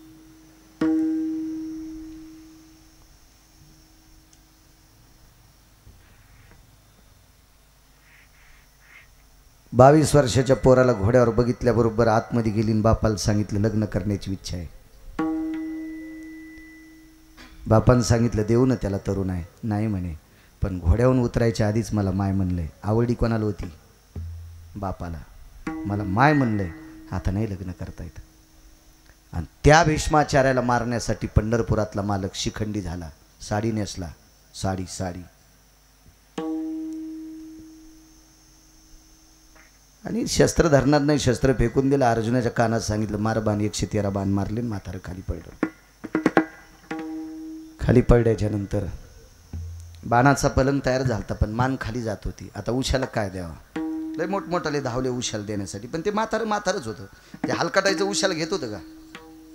ते का मंदिरात पते खेळणार होतं का? मंदिरात गुटखा खाऊन थुकणार होतं का? लोकांच्या बैठकीत चहा पिऊन बिडी खुर्च्याला इजिणार होतं? लय खुर्च्या आहे हो झाल्या आता. म्हणजे असे गोल टिपके पडले बिड्या इजिणारायच्या. म्हणजे आकलीचे कांदेच नाही ना. कुठं बिड्या इजवा काय इजवा असं म्हातारं असेल का ते? अर्जुनानं बाणाची तिवई केली. कृष्णा जी तहान लागली रे. अग्निबाण मारला. तृप्तीचा ढेकर दिला आणि कृष्ण परमात्म्याला सांगितलं जगदानंद कंद जगतपते आता 11 दिवस जवळ येऊ नका. त्याच्या आधी विचारलं कन्हैया उत्तरायण कधी लागायला रे? देवान मागं तोंड केलं तर मागं राजकारणातला 2 नंबरचा डॉन होता विदुर काका. राजकारणात 5च डॉन झाले. 5च. या 5 लोकांसारखं आपण जिवंत आहे तोपर्यंत जन्माला येणार नाही. 5च. शेवटचा रयतेचे राजा छत्रपती शिवाजी महाराज.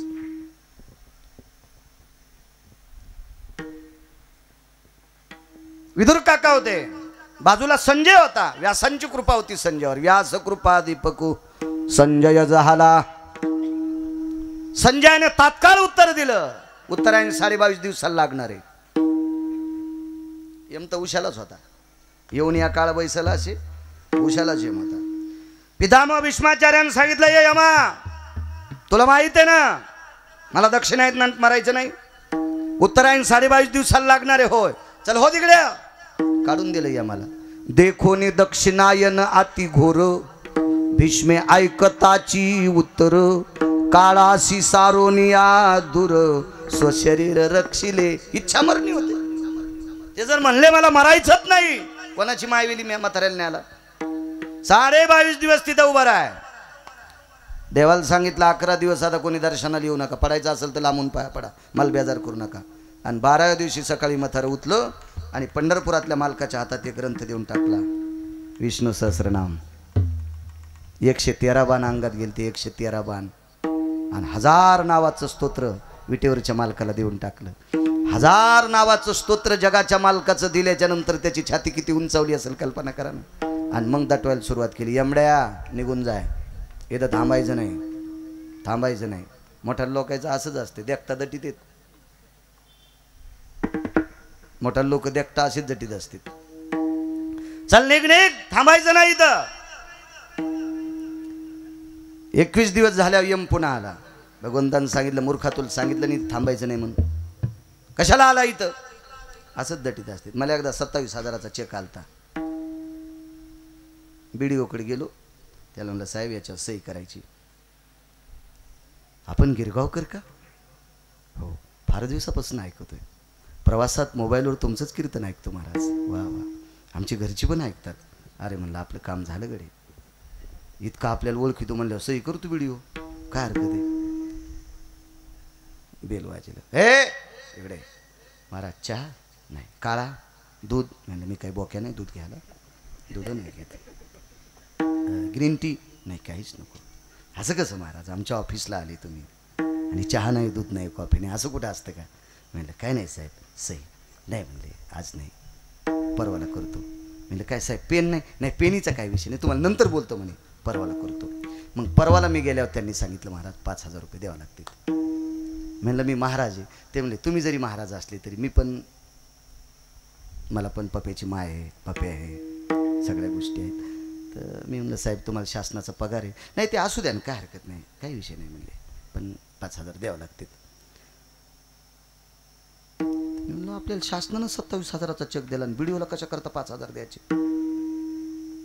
मी वापस आलो, पण 2-3 दिवसाला पुन्हा केलं. महाराज माफ करा, तुम्ही महाराज आहे, तुमचा आदर करतो, नाही तर बाहेर चिठ्ठी आल्याशिवाय मी मला कोणाला बोलित नाही ना. तुम्ही आलात त्याबद्दल तुमचा आदर आहे, त्याबद्दल काय नाही, पण 5,000 लागतील. मग मी मोठ्या पुढाऱ्याकडे गेलो, ढवळ्या कपड्यावाल्याकडे. मग त्यानं म्हणलं असा असा चेक आहे. काय रे अक्कल गाण तुली काय कुठं, काय कळतं का नाही तुला? कोण आहेत ते? इतक्या शिव्या दिल्या तुम्हाला कीर्तनात देऊनच दाखवणार नाही. मला असं वाटलं ते 27,000 चुलीत गेलेले पोरडे त्या अधिकाऱ्याला किती शिव्या दिल्या त्या मोठ्या साहेबानं. आणि मग मला असं वाटलं आता आज जाऊच नाही, उद्या जावा, कारण ते म्हणून तुझ्यामुळंच मला शिव्या भेटल्या. दुसऱ्या दिवशी गेलो, म्हणलं महाराज या या या या महाराज या, 7,000 आणले का? म्हणलं साहेब 5,000 होतं ना. नाही म्हणले. आणि साहेब बोलले काय नाही, साहेबांनी तुमच्या देखता शिव्या दिल्या आणि तुम्ही उठून गेल्यावर मला लगेच फोन लावला 2,000 आगाव घे म्हणून. हे असंच असतं मोठ्या लोकांचं. आणि संघ फिरणाऱ्याला वाटते आपल्यालाच खांद्यावर हात टाकीत, तुला दाबायसाठीच हात टाकलाय. विठाला विठाला विठाला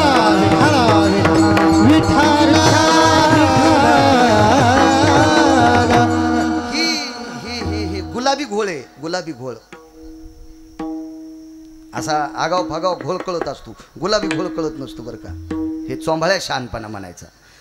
मोठ्या झाडाखाली सोयाबीन वाळत नाही पण शेंग लागतच नाही. मोठ्या झाडाखाली कापूस वाळत नाही पण बोंड लागतच नाही.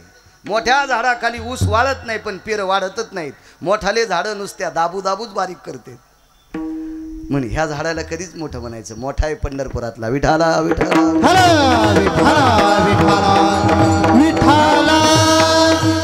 आम तो पंढरपुरातला मालक यमाला दाटवायला लागलाय. यमाला दाटवायलाय. यम निघून गेला. 22.5 दिवसाचा काळ संपला. भीष्माचार्याच्या चेहऱ्याला घाम. वरुताम काया स्वेदायम वरुतान काया स्वेदायाम. वरुता म्हणजे वरी, काया म्हणजे शरीर, स्वेद म्हणजे घाम. घाम आला. तव विंझने वारितसे नारायण. विंझन म्हणजे पंखा. पंढरपुरातला मालक भीष्माचार्याला रुमालाने वारं घालीत होता. घाम जिराला, कपाळाचा नाही जिराला. 2-3 मिनिटं शिल्लक आहे. 22.5 दिवस होण्याला. देवाने इकडे तिकडे पाहिलं तर यम दिसत नव्हता. भीष्माचार्यानं सांगितलं कन्हैया कपाळाचा घाम पुसत नाही रे. काय केल्यानं घाम पुसेल? तेवढ्यामध्ये अर्धा पाऊण सेकंद शिल्लक आहे. तेवढ्या अवकाशात एक जण आला आणि रुमालानं कपाळाचा घाम पुसला. तेवढ्या अवकाशात 2-1.5 सेकंद आयुष्य शिल्लक. तितक्या याच्यात स्मित हास्य केलं. देवाने विचारलं हास्याति को भवः, कशा करता हसलात? काय कारण आहे हसण्याचं? भीष्माचार्य सांगतात कन्हैया माझ्या देखता किती यमाला दटिलस रे. माझ्या अंगाला आलेला घाम तुम्ही वारं घालून पुसला रे, पण कपाळाचा घाम यमानच पुसला.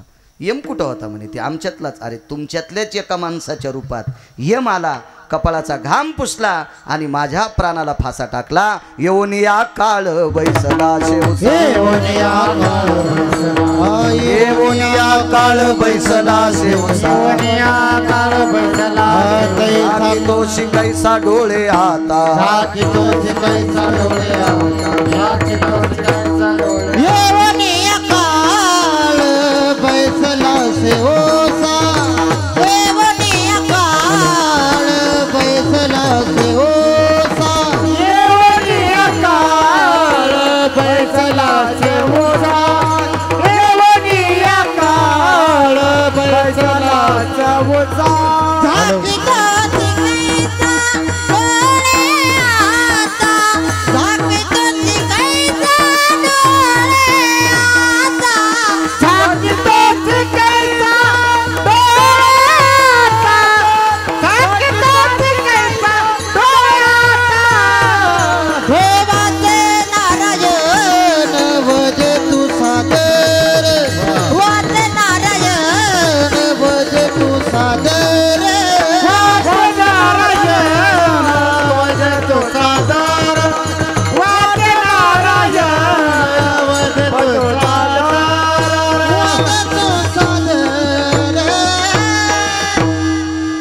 मिनिटं वेळ शिल्लक राहिले, फक्त 10 मिनिटं शिल्लक घेतो.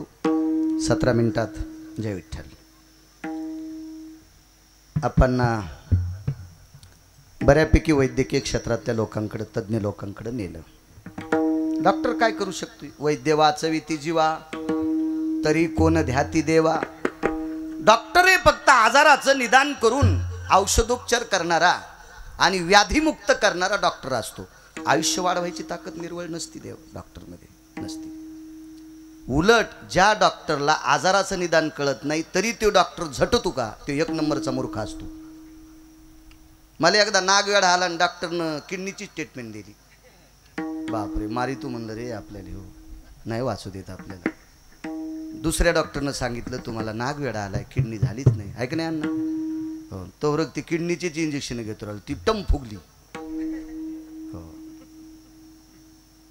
काही नाही. एका डॉक्टरचं चरित्र सांगतो, पूर्णविराम करतो. लक्ष्मणाचं डोकं प्रभू रामचंद्राच्या मांडीवर आहे. खवणे बाबा मांडीवर आहे, मांडीवर आहे. आणि रडू लागले प्रभू रामचंद्र. कोणाला म्हणायचं रामचंद्र?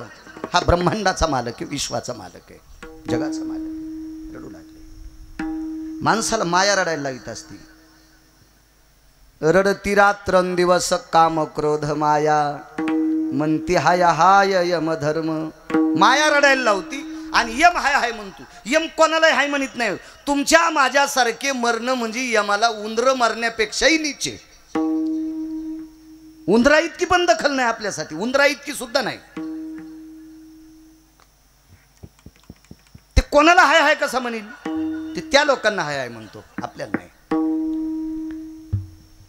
रामचंद्राच्या अंतःकरणातली माया रडायला लावित होती. कारण लक्ष्मणाचं तितकं काम तितकं मोठं होतं, कर्तव्यांक तसा होता, नीतीचं सूत्र होतं लक्ष्मणजीकडं. फार मोठं सूत्र होतं लक्ष्मणजी म्हणजे एक तात्विक. कधी कधी काय होतं माहितीये का, ज्यानं खरं काम केलं का ते बाजूला राहतो.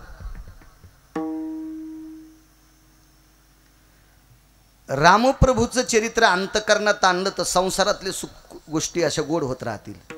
पण लक्ष्मणाचं सूत्र जर अंतःकरणात असलं तर विश्वात जे प्राप्त करता येतोय. इतके मोठे होते लक्ष्मणजी, इतके मोठे लक्ष्मणजी. पण काय होतं माहितीये का, वानराने इतके पर्वत आणले तरी त्याला गिरीधर म्हणले नाही. पंढरपुरातल्या मालकाने एकच पर्वत धरला तर गिरीधर म्हणले. मोठ्यानं जर असं काम केलं की त्याचं मोठं होते. आणि वानराने 1 रुपया घेतला नाही. पाला खावोनी या वाहिले पर्वत, पाला खावोनी या वाहिले, पाला खावोनी या वाहिले पर्वत, पाला खावोनी या वाहिले पर्वत, बांधियला सेतू सिंधुवरी, बांधियला सेतू सिंधुवरी, बांधियला सेतू. पाला खाऊन या वाहिले पर्वत, बांधियला सेतू सिंधुवरी. कोण म्हणते ते? तसं लक्ष्मणाचं फार मोठं स्थान होतं. नैतिकतेचं पारडं जर पाहत गेलं ना तर मारुतीराय स्वतः वर्णन करतात लक्ष्मणजीचं. सीतेचे सगळ्या दागिन्याचं गठोडं लक्ष्मणजीच्या पुढे टाकले, पण लक्ष्मणजीने एकच दागिना ओळखीला, ते फक्त नुपूर. तर श्रुतीनं प्रश्न केलता, लखनलाल हे पूर्ण दागिने सीतेचे तुम्हाला एकच कस काय ओळखू आला? आईसाहेब, हे श्रुती माते, ज्या दिवशी वनवासात सीताई साहेबाची प्रभू रामचंद्राची सेवा करण्याकरता निघालो, तर इतक्या काळात फक्त सीतेचं दर्शन घेत असताना पायच पाहिले, पायापासून वरी सीता पाहिलीच नाही. किती नंबरचा महाराज असेल लक्ष्मण, काय व्याप्ती असेल वागण्याची. याच्यातला इतका जरी अंक आपण अंतकरणात घेतला तर विश्वात दगडा वापतीले ना आपल्याला मरण नाही. इतकाच जर आपण घेतला, काय असेल ते लक्ष्मणाची ताकद. आणि त्या लक्ष्मणाचं डोकं मांडीवर असल्यावर रामचंद्र रडत होते, माया होती ती. सगळी वानर पाहत होते, बघायला दुसरं कोणीच नव्हतं ना, पण इमानदार माणसं होते. बघायला माणसं नव्हते पण इमानदार प्राणी होते. माणसाचं काय खरं, हे एका सुटकीशी फुटत येतं. सकाळी इकडं, दुपारा तिकडं, परवा दिवस तिकडं, त्याचं काय नसतं खेळ यायचा. 15 दिवस बिल्ला लावून एकाचा फिरायचा आणि गठुडा आलं की दणका चौथ्यालाच हाणायचा. काय नसतं माणसाचं खरं. वानर होती. गंधमादन नावाच्या वानराला सगळी लंका देऊ केलती, सगळी. फक्त एकदा रावण म्हणले, एकम रावणम रसनायाम त्वमा हेम भुवनम प्राप्य रस्तु नैवम गिरगावकर लिखितम. फक्त रसनेनं एकदा रावण म्हणले, एकदाच रावण म्हण, एकदाच सगळी लंका देऊन टाकतो. ते काय म्हणलं माहितीये का? त्वमाम नामनेयाम चेतो दृश्याम विधी संपादनो नैसर्गिक विधी संपादनो दिशा त्यागेषु सकला. याचा अर्थ खाली येऊन सांगू का? नैसर्गिक विधी म्हणजे संडास किंवा लघवी. इतकं तू ज्याचं नाव घ्यायला लावला त्याचं एकदा नाव घेतल्यावर मला लंका देतो असं म्हणायला ना, पण त्याचं नाव तर घेतच नाही. पण लघुशंका करता करता जर पुढे आला तर त्याच्याकडे तोंड करून पण लघवी करणार नाही. हे रावणाच्या सख्या भावाला गंधमादन नावाचं वानर म्हणत होतं. किती इमानदार असेल पहा. आणि इतके इमानदार वानर प्रभू रामचंद्राच्या सोबत होते. 18 पद्म वानर, 72 कोटी रिसन, 56 कोटी गोलांबूळ, इतके होते. सगळेजण पाहत होते. त्याच्यापैकी पुष्पदंत, यतिदंत, साक्षीदंत, भयदंत, नदीतनय, कण्णव, आर्जव, विभूषित, मर्मज्ञ, सुकांती, भयाश्व आणि भयपूर्ण हे सगळे वानर जमा झाले आणि यांच्या मुख्याला बोलले. ते मुख्या म्हणजे मारुतीराय. आणि मारुतीरायला सांगितलं, हनुमंता किती वेळ मालकाचं रडणं बघायचं, बघा काहीतरी प्रयत्न करा. मारुतीराय बुद्धिमतान वरिष्ठम, बुद्धीमध्ये अत्यंत टोकाचं रत्न मारुतीराय होते. जवळ गेले, प्रभूला विचारलं, प्रभू एक विचारू का? रडण्यात वेळ घालण्यापेक्षा आपण जर मालकाला वैद्याकडे नेलं, वैद्य त्या काळात वैद्य म्हणजे डॉक्टर, आपण जर डॉक्टरकडे नेलं तर आपले मालक बरे होतील. तर प्रभू रामचंद्रानं सांगितलं, आपण लंका रावणाच्या सरहद्दीत आहेत. बाजूला सर्वत्र समुद्राचा वेढ आहे. काही बाजूनं नुसतं निर्जर वन आहे, काही बाजूनं जे वन आहे त्याच्यातही राक्षसाचा ठावठिका आहे. बाकी किष्किंधा नावाची नगरी इथून फार दूर आहे. किष्किंधेचा राजा इथे आहे आणि त्या किष्किंधेतले मुख्य वानर इथं आहेत. आपण वैद्य कोणता बघायचा? तर मारुतीरायचं बुद्धीचं टोक इतकं गोड होतं महाराज, इतकं गोड होतं. मारुतीरायनं लागलीच प्रभू रामचंद्राला सांगितलं, रावणाचा सख्खा भाऊ बिभीषण आपल्याकडे आलाय. तेव्हापासून इकडे तिकडे जाण्याची पद्धत होती. राजकीय क्षेत्रात इकडे तिकडे तेव्हापासून जात होती लोक. तर बिभीषण आपल्या पक्षात आलेला आहे. आपण बिभीषणाला वैद्याच्या बाबतीत विचारू. तर त्यावेळेला मारुतीरायला सल्ला दिला आणि मारुतीरायनं सल्ला दिला. प्रभू रामचंद्र होकार म्हणले आणि मारुतीराय बिभीषणाला आवाज देतात, लंकेश. रावण मारायच्या आधी लंकेश म्हणले. काय वाणी असेल हो राजन. रावण मारायच्या अगोदर राजा पदवी. काय वाणी असते ह्या लोकांची वाणी, म्हणजे वाचा सिद्धी पावाला आधी बघवाल. ते बोलतील ते खरं, कारण ताकदही तशीच होती ना. मारुतीराय वैष्णवातले अग्रगण्य. येऊनी जन्मला मरकट तो वैष्णवा माझी अतिश्रेष्ठ, हनुमंत मनावया कनिष्ठ, ऐसा पापिष्ट कोण आहे. एवढे मोठे मारुतीराय. लंकेश बोला. आपल्या लंकेत एखादा वैद्य डॉक्टर आहे. काय नाव आहे त्याचं? सुषेण नावाचा डॉक्टर आहे. बिभीषणानं सांगितलं, मारुतीराय सुषेण नावाचा वैद्य. लक्ष्मण मालकाला शक्ती लागली त्यावेळेसपासून माझ्या लक्षात आहे, पण सुषेण नावाचा डॉक्टर आमच्या दादाला विचारल्याशिवाय तपासित नाही. आमच्या दादाला विचारल्याशिवाय तपासित नाही. ठीक आहे म्हणले. मारुतीराय म्हणले, पण घर सांगता येईल का कुठं? काय नाही, माझ्या घराच्या अमक्या अमक्या क्रमांकाचं घर ते. ठीक आहे, शांत बसा म्हणले. मारुतीरायने उड्डाण केलं. त्यावेळेला बेल नसन घराला, बेल नसन त्यावेळेला, म्हणून शेपटीच्या गोंड्यानं कवाड वाजलं. कटकट कटकट कटकट कवाड वाजल्याबरोबर डॉक्टरच्या मंडळी आल्या. पोशाख कोणता असेल त्यावेळेला देव जाणे बाबा. त्या डॉक्टरची मंडळी काय घालीत असेल राम जाणे. बाहेर आल्याबरोबर मारुतीरायाच्या तोंडातून माय शब्द पडला. मान खाली घातली माय शब्द पडला.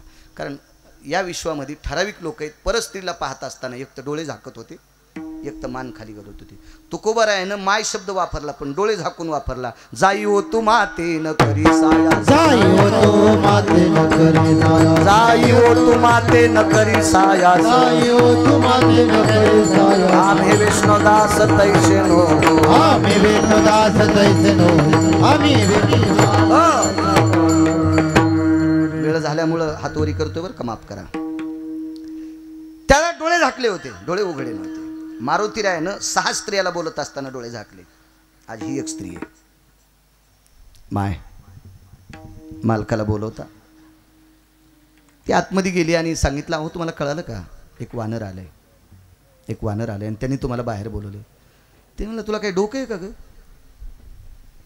राजा लंकेच्या राजाच्या रावणाच्या सानिध्यातला डॉक्टर आहे मी, आणि एका पाला खाणाऱ्या वानरानं बोलले मी जात असतो का? याला माहीतच नाही वानर किती पावर पाहिजे. माणसं पाहताना असंच काही समजित येत कोणाला बी, वरून वरून वरून. काही काही लोकांना वाटतं कपडे लय चांगले असले म्हणजे लय मंत्र्याचा चुलताचे का नाही. अरे त्याच्या घरात 12 तिळू फिरायला, त्याची टोपी इतकी कडक की बोराट्या तोडता येतात, पण बायको 7 मिरच्या तोडायला गेली. कपड्यावर काय नसते, वरून चेक फक आतून बघ बघ काय नसतं. काही माणसाला कपडे साधे घालायचा नाद असतो, बँकेत कोटीन धोत्राला गाठी नाद असतो काहीला, असं कपड्यावर कधीच जायचं नाही. एखाद्या बाईच्या गळ्यात दागिने लय मोठे आहेत म्हणजे ती लय मोठी असं काय नाही, शेजारणीचे आहेत ते. एकाच दागिन्यानं 35 लग्न केले. ही आली की दुसऱ्याच्या गळ्यात, ती आली की दुसऱ्याच्या गळ्यात. काय नसतं ते बैलाच्या पोळ्यावानी सुरूच असतं, घागरमाळा याला घागरमाळा त्याला. याच्यावर काय नसतं श्रीमंती, देखाव्यावर काय नसते, वरच्या रूपावर कधीच जायचं नसते. श्रीमंती हे चेहऱ्याचे 3 ठिकाण सांगत असतात. डायरीच्या पुढून ठेवलेल्या नोटा नाही, डायरीच्या पुढून दिसत्या नोटा ठेवणं हे भिकाऱ्याचं लक्षण नाही, हे भिकार चोटपणाचं लक्षण आहे. डायरीच्या पुढून नोटा ठेवणं हे भिकारीपणा नाही, भिकार चोटपणा आहे. लक्ष्मी झाकलेली असावा आणि या देशाची स्त्री सगळे अंग कपडे घातलेली असावा, ह्या 2 गोष्टी झाकलेल्या असल्या पाहिजे. हे नीतीपणाचं लक्षण आहे, वैचारिकपणाचं लक्षण आहे. ओष्टाभय स्थितायाम प्रगल्भेन भोक्तव्यो. ओठाची लोलक सांगतात हे नित्य चांगला आहार खाते. चक्षुयाम भयस्ती आर्जा रमा भय जायते नाम लोलकायती चक्षुयाम उभरप्पाती जायते. वरच्या आणि खालचे 2 ठिकाण अर्थच ठिकाण सांगत असतात. विठाला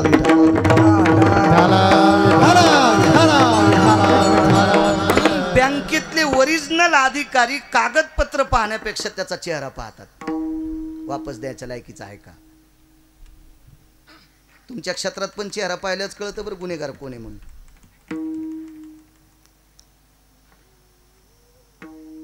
तुम्हाला एक सांगू का, माणसाला कळणं वळ नाही. कुत्र्याच्या जातीची 6 सांगितल्या. आता कुत्र्याच्या जाती कुंटाला नाही आहेत ह्या संकरित, पण ओरिजिनल जाती कुत्र्याच्या 6. वैकुंठवासी माधव महाराज मगर म्हणायचे कुत्र्याची 1 नंबरची जात आहे सारमे नावाची कुत्र्याची जात. ही सारमे नावाची कुत्र्याची जात तुमच्या क्षेत्रात वापरल्या जाते. त्याच्या नाकाची सेन्स आणि डोळ्याची सेन्स ब्रह्मदेवाला सुद्धा मोजता येत नाहीत, इतक्या टोकाचे. जन्म कोणी घातलाय? ब्रह्मदेवानंच. विठाला विठाला विठाला विठाला विठाला. म्हणून तुमच्या क्षेत्रात कुत्रे. एक जण म्हातारी कीर्तनाला निघाले आणि कुत्र्याला म्हणले, त्याच नाव होतं टब्या. टब्या आम्ही कीर्तनाला चाललो, 11:30ला वापस येऊ संध्याकाळी. दारात बसून राह. कुत्रं दारात बसून राहिलं, इतकं इमानदार. आणि पोरानं मार्चच्या खिडकीतून सोयाबीन इकली. 2-4 थैल्या मागच्या खिडकीतूनच पोराने इकले. आता कुत्रं चांगलं का पोरगं चांगलं आहे का नाही? त्याचे सेन्स असतील. त्याच्यावर सारमे नावाच्या कुत्र्याच्या जातीचे अंश होते. चला काय सांगू लागलो हा? सुशेन नावाचं वैद्य. ते म्हणलं वानर, आणि मला बोलवा ना. 2 नंबरचा वैद्य, 1 नंबरचा वैद्य धन्वंतरी, 2 नंबरचा सुशेन, असे 5 वैद्य आहेत. पुन्हा 3 नंबरचा सांगता येईल कोणाला? राहू द्या, मी तरी कशाला सांगू. सगळ्या गोळ्या या खाट्या घातल्यावर रिॲक्शन येत असते. 2च लक्षात ठेवा, 1 नंबरचे धन्वंतरी आणि 2 नंबरचा सुशेन. तुमचं काम कसं माहिती आहे का? चोर पंक्चर सारखं. दुकानात नेल्यावर पंक्चर गवसनन, घरापुढे गाडी लावल्यावर हवा राहीनं. ते साबणा लावलं बेजारी पंक्चर काढणार, पण पंक्चर गवसत आणि घरापुढे गाडी लावल्यावर हवा राही नाही, याला चोर पंक्चर म्हणते.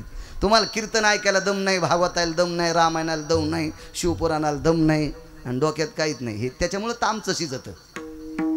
तुम्ही लक्षात घेतलं, आमच्या लोकांना नाशिकला जावं लागेल इटा उचलायला. विठाला विठाला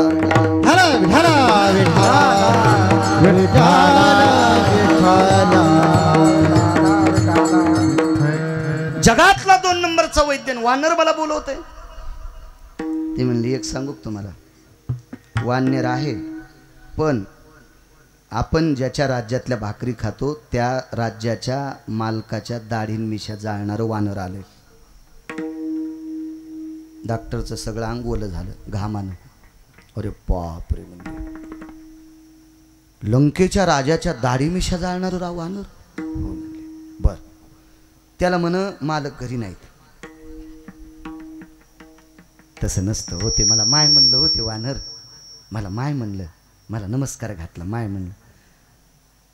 ते सुशेन म्हणला येडपटीस का काय गडे, तुला माय म्हणीन मोठ्यासा करीन ना. तो ह्या माय म्हणण्याला काय फायदा आहे, जाय त्याला म्हण घरी नाहीत. हा तसं नको, तुला म्हणतो ना त्याला म्हण घरी. तुम्ही 3दा म्हणलात का घरी नाही, हे त्यानेच ऐकले. मी जाऊन सांगायची, पाहलंय म्हणे ते काय बघायला. डॉक्टर असे चळचळ कापत आले. तसा हुशार डॉक्टर होता तो, हुशार डॉक्टर होता. प्रणाम. काय काम आहे? काय नाही, लक्ष्मणजीला शक्ती लागली, माहिती आहे म्हणजे मला. लक्ष्मणजीविषयी माझं प्रेम आहे, रामचंद्राविषयी माझं प्रेम आहे, मारुतीराय तुमच्याविषयी प्रेम आहे, पण मी रावणाचा बांधलेला आहे. मला लंकेचा राजा रावण म्हणल्याशिवाय त्यांना तपासता येत नाही आणि रावण परवानगी देणार नाही, त्या अर्थी मी येऊ शकत नाही. मला माफ करा, गरिबाला त्रास देऊ नका. मी तिकडे जर आलो तर रावण माझं घर पेटीन. मारुतीराय म्हणले ते नंतर पेटीन, पण मी आता पेटीतो ना. असं नाही म्हणले मारुतीराय, मी म्हणायला लागलो. मारुतीरायने सांगितलं एक काम करतो ना, रावण लक्ष्मणजीला तपासल्यावर तुमचं घर पेटीन ना. मग एक काम करा ना, तुम्ही लक्ष्मणजीला तपासा, लक्ष्मणला सुखरूप करा. आयुष्य तर शिल्लक आहे त्यांना, फक्त आता व्याधी, त्या औषधी आम्हाला माहीत नाहीत. आणि मग एकच काम करा, तिथपर्यंत चाला, रावण मरेपर्यंत तुम्हाला लंकेत येऊ देत नाही. माझ्या संन्याशावर विश्वास ठेवा, विश्वास येतो करी स्वामीवरी सत्ता. ठीक आहे म्हणले. नाही म्हणले, माफ करा बाबा, लेकरा बाळाचं काम आहे, एवढा मोठा राजा आमच्या अंगावर काही घालीन, कशाला उगं बळविनं शक्ती बोलू नये. नको म्हणले, आमचं काही तेवढ्या पुढं चालत नाही, माफ करा. दार लावलं, याने काय नाही, शेपटीला आदेश दिला आणि वाडा चुपटीला अख्खा दवाखानाच उचलून घेतला. युद्धभूमीच्या ठिकाणी आणला. बिभीषणाला सांगितलं तुम्ही आवाज द्या. आवाज दिला, सुशेन जी लहाने मालक. आवाज ओळखीला. पळत येऊ नको म्हणले, पळशीन लय उछेस. दार उघड्याबरोबर मारुतीरायने खिडकीतली वस्तू घेतल्यामुळे खाली टाकला. बघा म्हणले, काय नाही म्हणले, औषधी मला माहिती आहेत पण आमच्या मेडिकलमध्ये नाहीत. अरे औषधी माहिती आहे तुमच्या मेडिकलमध्ये नाहीत, मग कुठे आहेत? ते पर्वतावर येतात. त्या पर्वताला विशिष्ट प्रकारचं नाव होतं, द्रोणागिरी नाही. द्रोणागिरी नंतरचं नाव आहे, अगोदर वेगळं नाव होतं. द्रोणागिरी नाव कधी पडलं? शबरीनं दिलेली बोरं भगवान प्रभू रामचंद्रांनी खाल्ली आणि लक्ष्मणाने अपमान केला आणि ती बोरं फेकून दिली. म्हणून ज्या बोराचा द्रोण ज्या पर्वतावर पडला त्या पर्वताला द्रोणागिरी नावाचा पर्वत म्हणतात. या पर्वताला अगोदरचं नाव वेगळं आहे. घरी गेल्यावर बघा ना तुम्ही, मोठाले मोबाईल आहेत भेताळासारखे तुमच्याकडं, त्याच्यावर थोडंसं इचका पोरायला इचकायला लावा नातवाला. याला त्याला चॅटिंग करण्यापेक्षा बघा ना, ज्याला संध्याकाळची अक्कल नाही खाची त्याला मोबाईलवर तुम्ही वाढदिवसाच्या शुभेच्छा द्यायच्या. सकाळी त्याच्या बायकून त्याला थुत्रीत आणलं होतं आणि तरी तुम्ही त्याला आयुष्य खराब करून, इतका वेळ खराब करून चॅटिंग करता. तितका वेळ जर पुराण पाहण्यात द्याला, ज्ञानेश्वरी पाहण्यात द्याला, गाथा पाहण्यात द्याला तर किती देव आपलं भरं करीन. विठाला विठाला विठाला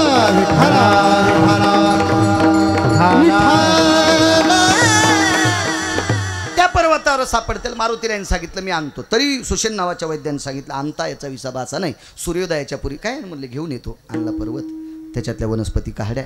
सुशेन नावाच्या वैद्यानं काही अंगाला लावल्या, काही मधात टाकल्या, काही प्याला दिल्या, काही वास दिला, काही नाना प्रकारच्या अंगाला बांधल्या आणि तात्काळ लखनलालजी झोपेतून उठावा असे उठले. पंढरपुरातल्या मालकाच्या डोळ्यातलं पाणी पुसलं. कोणी? सुशेन नावाच्या वैद्यानं. जर सुशेन नावाचा वैद्य भेटत नसता तर प्रभू रामचंद्र थांबले नसते. लक्ष्मण गेल्याच्या नंतर देहत्याग केला असता. देहत्याग केल्याच्या नंतर भरत शत्रुघ्नानं केला असता आणि 4 सुना विधवा झाल्या असत्या. सीता, श्रुतकीर्ती, मांडवी आणि उर्मिला या 4 सुना राजा दशरथाच्या पांढऱ्या साडीत आल्या असत्या. याच्यावर कृपा कोणी केली माहिती आहे? फक्त सुशेन नावाच्या वैद्यानं. आणि मग नंतर रावण मारला, बिभीषणाला राज्य दिलं. एका विमानात बसून प्रभू रामचंद्र तिकडे गेले आणि काही दिवसाला निरोप आला. सुषेण नावाचे वैद्य गेले. प्रभू रामचंद्र रडत होते. उर्मिला जवळ आल्या, सीता जवळ आल्या, सुकृती जवळ आली, मांडवी जवळ आली. विचारलं, प्रभू का रडता? काही नाही म्हणे. तुमच्या चौघीच्या कपाळाचं कुंकू ज्यानं शाबीत ठेवलं का, तो सुषेण नावाचा डॉक्टर गेला ग. तो सुषेण नावाचा डॉक्टर गेला. आणि प्रभू रामचंद्र सपरिवारासह पुन्हा लंकेत आले. त्याच्या अंत्यविधीला त्यावेळेला जगाचा बाप रडत होता. दृष्टांत संपला. पंढरपुरातल्या मालकाच्या डोळ्यातलं पाणी पुसायची ताकद ज्याच्यात होती त्याला सुषेण नावाचा डॉक्टर म्हणतात. लक्ष्मणाला आयुष्य होतं, पण औषधी जर नसतं दिली तर सूर्य पाहिल्याच्या नंतर लक्ष्मण वाचले नसते. म्हणून लक्ष्मणाला प्राणदान द्यायची ताकद ज्या सुषेण नावाच्या डॉक्टरमध्ये होती, त्या सुषेण नावाच्या डॉक्टरला सुद्धा थांबता आलं नाही. तुटला आयुष्याचा दोरा, येर वाऊगा पसारा, टाकोनी पळती रांडा पोरे, अंती होती पाठमोरे. मग एकदा उशाला काळ बसला की आयुष्याची दोर तोडीत असतो. आयुष्याचा दोरा तुटला की प्रेतात रूपांतर होत असतं, आणि प्रेतात रूपांतर झालं की त्याला घरी ठेवत नाहीत. लक्ष्याला ठाव स्मशान,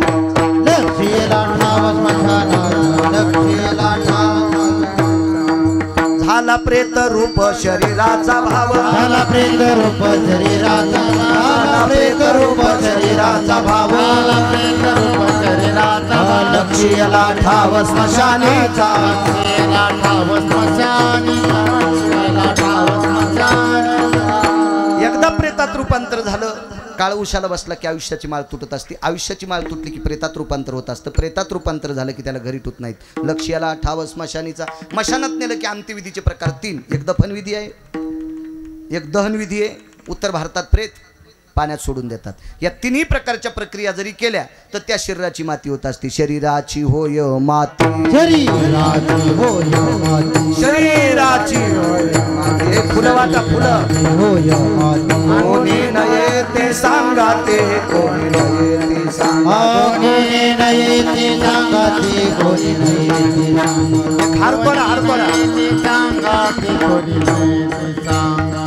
शरीराची होय माती, कोणी न येती सांगा ती. आणि त्या एकदा शरीराची माती झाली की पुन्हा काम संपलं. आता हे शरीर चित्राच्या व्यतिरिक्त बघायला भेटत नाही. आळंदीचे मालक सांगतात, कापुराचा कलेवर घातला करंडा, कापुराच्या कलेवर घातला करंडा, कापुराचा कलेवर घातला करंडा, कापुराच्या कलेवर घातला करंडा. शेखिलावरे उंडा पहावया, चिलवरे वंडा पहावया, हे चिलवरे वंडा पहावया. एकदा कापराचा पुतळा विस्त्यात टाकला की ठाईची समाप्ती झाली जैशी.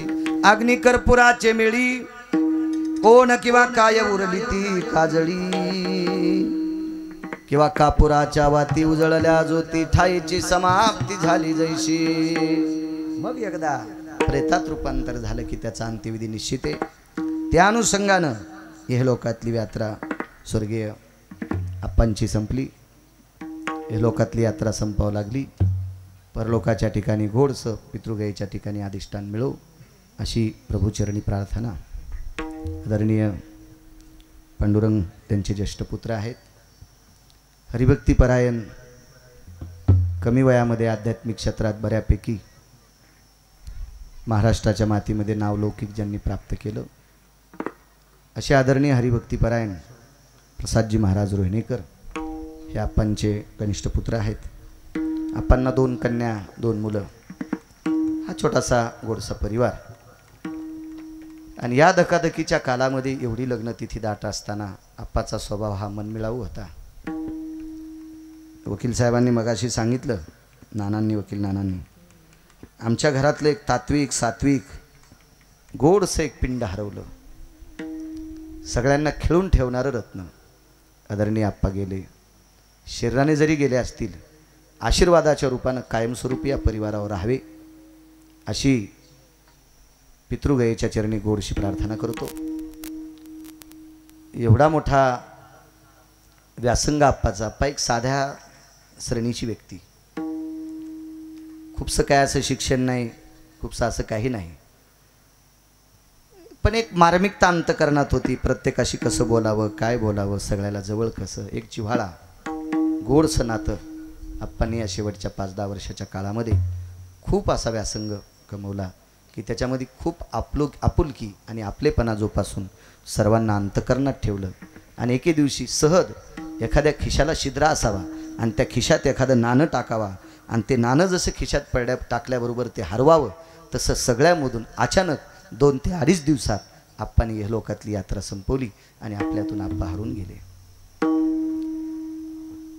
त्यांना गोड साधिष्ठान मिळो, सद्गती प्राप्त हो, अशी माझ्या ज्ञानोबराय, तुकोबराय, नामदेवराय, चोखोबराय, नाथबाबा, सावता महाराज, शेना महाराज, रविदास महाराज, गोरोबा काका, निवृत्तीदादा, कबीर महाराज, मीराबाई, जनाबाई, मुक्ताबाई, सखूबाई या अष्टादश संतांच्या चरणी प्रार्थना करेल.